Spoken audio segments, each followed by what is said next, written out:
हैं Mohan Bhagwat, RSS chief, इस वक्त नागपुर में संबोधित कर रहे हैं। सीधे रुक कर लेते हैं। वो अच्छे गायक भी है और अच्छे वक्ता भी है, ये आज पता चला है हमको। परंतु मुझे तो बोलना पड़ेगा। लिखित भाषण मेरा चला गया है मीडिया में, उसमें से बातें आएंगी, परंतु कुछ बातें आपके सामने यहां से रखना ये आवश्यक हो जाता है, इसलिए मैं रख रहा हूं। ये बात सही है और हम सब उसका अनुभव कर रहे हैं कि प्रतिवर्ष भारतीयों का गौरव दुनिया में बढ़ रहा है। दानवता पर मानवता की पूर्ण विजय का ये जो विजय पर्व अपना विजयादशमी है, इस वर्ष की विजयादशमी में भी हम ये अनुभव कर रहे हैं। ऐसा अनुभव देने वाले कई प्रसंग हमने अभी अभी अनुभूति में हमारे लाए हैं। जैसे G20 की परिषद यहां पर हुई, वो तो प्रतिवर्ष होती है, लेकिन यहां पर हुई उसके एक विशेषता रही। उस परिषद में हमारे भारतीयों के आतिथ्य की बड़ी प्रशंसा हुई, उसका पहली बार उन्होंने अनुभव किया। हमारे विविधता की सजी संस्कृति का गौरव उन्होंने अनुभव किया। केवल भूतकाल की बात नहीं, हमारी वर्तमान की जो उमंग भरी उड़ान है उसको भी उन्होंने प्रत्यक्ष देखा, दुनिया भर के देशों के लोगों ने। और हमारे मन की जो सद्भावना है, प्रामाणिक सद्भावना है, अफ्रीकन यूनियन को सदस्य बनाने में पहले ही दिन परिषद का घोषणा पत्र एक मत से कराने में, और हमारी राजनयिक कुशलता भी उन्होंने देखी, हमारी प्रामाणिक सद्भावना भी उन्होंने देखी। विशेषकर आर्थिक विषयों पर केंद्रित जो परिषद होती थी, उसमें पहली बार वसुधैव कुटुंबकम की बात कही गई। महिलाओं के उन्नति की, महिलाओं के नेतृत्व की बात कही गई और वो मानव केंद्रित बात हो गई। उसमें करुणा के ग्लोबलाइजेशन की बात भी यहां जो C20 हुआ था वहां रखी गई थी। ऐसा एक प्रसंग हमको एक झलक देके गया कि हमारा स्थान आज दुनिया में क्या बना है। हमारे नेतृत्व के कारण भारत का एक विशिष्ट स्थान दुनिया के अग्रणी देशों में बन गया।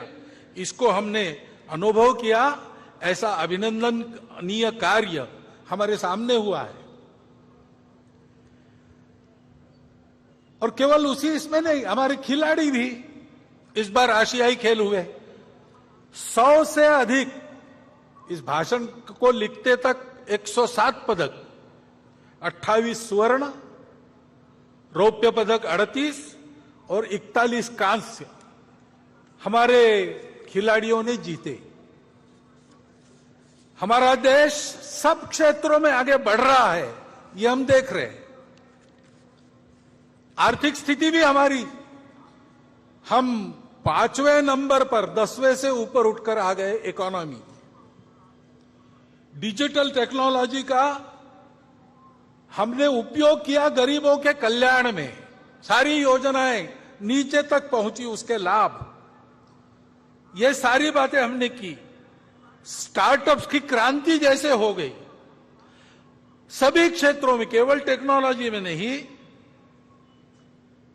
कृषि हो, स्पेस हो, डिफेंस हो, सर्वत्र ये प्रगति भी हमने देखी है। और इसलिए हमको बड़ा आनंद लगता है कि हाँ, आगे बढ़ रहे हैं। और केवल भौतिक बातों में नहीं, राष्ट्र का पुरुषार्थ उस राष्ट्र की अपनी धरोहर के आधार पर अपने वैश्विक प्रयोजन के सिद्ध करने वाले आदर्शों के आधार पर होती है। उनको हम देखते, उनका अनुकरण करते, तब आगे बढ़ते। हमारे संविधान के पृष्ठ पर जिनका चित्र है, वो हमारे राष्ट्रीय आदर्श भगवान राम, उनके बाल स्वरूप का रामलला का मंदिर अयोध्या में बनने जा रहा है। अपने मंदिर में रामलला प्रवेश करने वाले हैं 22 जनवरी को। यह प्रसंग हम देखने वाले हैं।